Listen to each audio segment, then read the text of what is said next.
ఇవాళ సిద్దిపేటలో ఉంది. నేను కావాలంటే 2024లోనే ఈ పరిశ్రమ పనులు ప్రారంభమైనాయి. నేను ముఖ్యమంత్రి అయినాకనే తుమ్మల నాగేశ్వరరావు గారి పని మొదలు పెట్టారు. కావాలంటే ఇది నేను కొడంగల్కు తీసుకుపోతుంటేనా?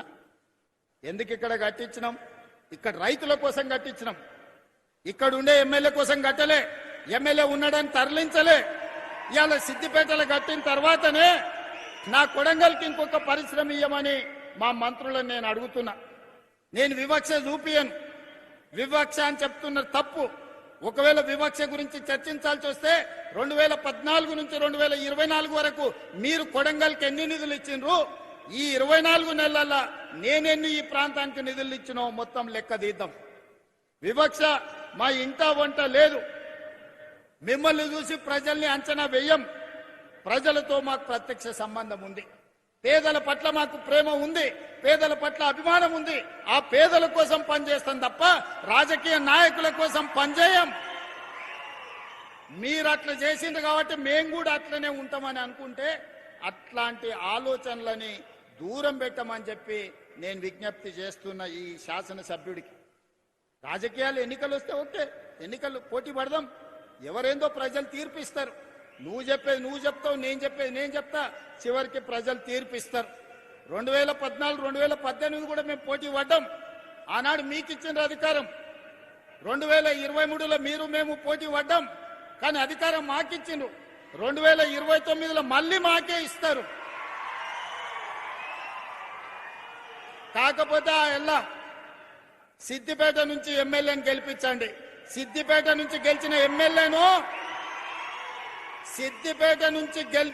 ఎమ్మెల్యేను మా పెద్దలు దామోదర్ రాజనరసింహ గారు, మా వివేక్ వెంకటస్వామి గారు మంత్రిని చేయించే బాధ్యత వాళ్ళిద్దరు తీసుకుంటారు.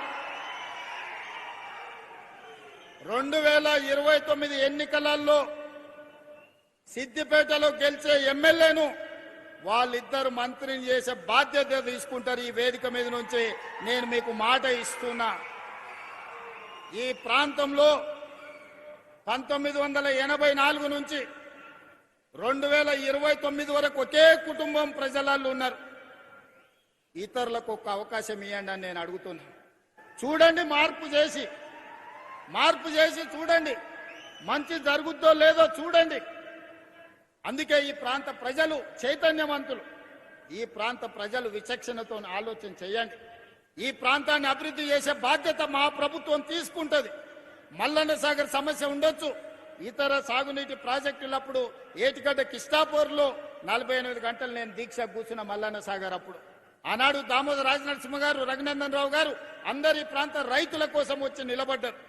ఇళ్ల కరెంటు తీసి ఊర్లకు నీళ్లు వదిలి రాత్రిపూట కొడితే ఆన్నే చిత్తిబేర్చుకొని చనిపోయిన రైతులు ఈ ప్రాంతంలో ఉన్నారు. మేము ఎన్నడూ అట్లా చేయలేదే. రైతులను ఒప్పించి, రైతులను మెప్పించి, నష్టపరిహారం పెంచి మొన్న నారాయణపేట కొడంగల్ ప్రాజెక్టు కడితే ప్రజలు అడిగితే 14 లక్షలు మేము ఇస్తామంటే కాదంటే 20 లక్షలు పెంచి 98.5% రైతులు లైన్లో నిలబడి ప్రభుత్వానికి భూమి ఇచ్చినాకనే నారాయణపేట కొడంగల్ ఎత్తిపోతల పథకాన్ని పనులను నేను ప్రారంభించిన. నా ప్రాంతంలో ప్రాజెక్టు కడితే రైతుకు కష్టం రావద్దు, రైతుకు నష్టం జరగొద్దు అని 98.5% రైతులను ఒప్పించి ఈ రోజు మక్తల్ నారాయణపేట కొడంగల్ ఎత్తిపోతల పథకాన్ని ఈ రోజు పనులు ప్రారంభించిన. మరి అదే ఏటిగడ్డ కిష్టాపూర్ కానీ, రంగనాయక సాగర్ కానీ, లేకపోతే కొండ పోచమ్మ కట్టినప్పుడు రైతుల పట్ల మీరు వ్యవహరించిన తీరు ప్రజలు చూడలేదనుకుంటున్నారా? ఈరోజు మూసీలో పేదల మీద మీ ముసలి కన్నీరును ప్రజలు అర్థం చేసుకుంటలేరని మీరు అనుకుంటున్నారా? రాజకీయాల కోసం మాట్లాడాలి, ప్రజల మేలు కోసం మాట్లాడాలి. కానీ ఏమి జరగొద్దు, అడ్డుకోవాలి, వీళ్ళు ఏమి చెయ్యొద్దు, వీళ్ళనేమి చెయ్యనియొద్దు అంటే ఇది ప్రజల పట్ల పగతో వ్యవహరించినట్టే. ప్రతిపక్షం బాధ్యత అది కాదు. ప్రతిపక్షం బాధ్యత ప్రభుత్వానికి సూచన చేయాలి, ప్రభుత్వంతో ప్రశ్నించాలి, అవసరమైతే ప్రభుత్వంతో కొట్లాడి పేదలకు ఏ విధంగా మేలు చేయాలనో ప్రయత్నం చేయాలి తప్ప మేము అడ్డుకుంటాం, మేము అడ్డం బండుకుంటాం, నేను నిన్ను ముందుకే పోనీ అని అంటే ఎట్లా? మీరు ఒక్కసారి చెప్పండి. పోనీ అని అంటే మీ సోదరుడు ఊరుకుంటాడా? మీకు తెలియదా? అడ్డం బండుకుంటే ఆగుతామా? ఈడు ఉన్నోళ్ళని అడుగుతున్నా. ఒకవేళ అడ్డం పడుకుంటే ఆగుతామా? 20 నాడు అడ్డం పండుకున్నారు కదా, అడ్డం పండుకుంటే దాటుకొని రాలేదా? ఇవాళ ముఖ్యమంత్రి అయి సిద్దిపేటకు రాలేదా? వస్తాం కదా. మీరు అండగుంటేదో పెద్ద సమస్యనా? ఇవాళ కూడా నేను చెప్తున్నా, మళ్ళా 29లో వస్తాం, సిద్దిపేటలో సమావేశం పెడతాం. సిద్దిపేట నుంచి గెలిచినోని మంత్రిని చేసి ఈ ప్రాంత అభివృద్ధికి అవసరమైన నిధులు ఇస్తాం. ఆ నిధులలో మా వాట మేం తెచ్చుకుంటాం. మోడీ గారిని అడిగేది ఉంటే మోడీ గారిని అడుగుతాం. అదృష్టం బాగుండి రఘునందన్ రావు గారు పెద్ద పొజిషన్లు ఉంటే ఆయన సహకారం కూడా తీసుకుంటాం. ఎన్నికలు వచ్చినప్పుడు చేసే పని ఎన్నికలప్పుడు చేస్తాం. ఓడగొట్టాల్సిన పని ఓడగొట్టేటందుకు చేస్తాం. ఒకవేళ మీరు అభిమానించి గెలిపిస్తే పెద్ద కుర్చీ వస్తే మన రాష్ట్రానికి నిధులు తెస్తాం. నాకెందుకే సిగ్గు బేసిజము? నేను రైతు పిల్లగాని ఊరు నుంచి వచ్చిన, కష్టపడి వచ్చిన, వ్యవసాయం అంటే తెలుసు. ఏ చెట్టుకి ఏ పురుగు పడుతుంది, ఏ పురుగు పడితే ఏ మందు కొట్టాలనో తెలిసినోని. తెలియకుండానే ఇంత దూరం వచ్చినా.